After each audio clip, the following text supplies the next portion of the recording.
سلام درنو لیدونکو، د نن ورځې تازه او مهمو خبرونو ته د پښتون ژغورنې غورځنګ مشر منظور پښتين ویلي دي: تر ټولو هغو خلکو نه مننه کوم چې د ګیلمن وزیر د شهادت له امله په کوزه پښتونخوا، افغانستان، اروپا او امریکا کې خپله غمغږي شریکه کړې ده. نوموړي په همدې مناسبت په یو ویډیو پیغام کې ویلي دي: په افغانستان او بهر کې له ګیلمن وزیر سره د افغان لوی ملت خواخوږي تاریخ و. په ورته مهال کې یو ځل بیا منظور پښتين ویلي دي: د اکتوبر په 11مه د لوی جرګې رابللو میکانیزم تشریح کړ او ویې ویل د ګیلمن وزیر د پښتنو تر ټولو شهیدانو د غچ اخیستو لپاره نور د عمل وخت رسېدلی ده.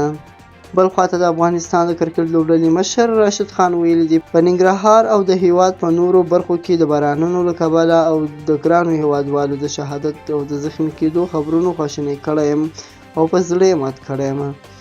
شهیدانو ته جنتونه او زخمیانو ته عاجل شفا غواړم. د هغو ټولو هیوادوالو څخه مننه کوم چې زخمیانو ته خپلې وینې ورکړې دي.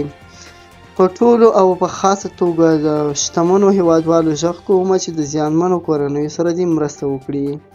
په همدې ډول نجیب الله صدران هم لیکلي دي: ننګرهار کې د ننني طوفان او باران له امله تر اوسه زموږ ټولو سلګونو هیوادوالو ته ځاني او مالي زیانونه اوښتي.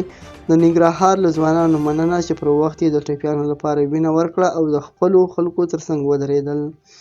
په همدې ډول د افغانستان د کرکټ لوبډلې نبي هم لیکلي دي: په ننګرهار ولایت کې د یوې تراسیسې له امله سخت زیان رسېدلی ده.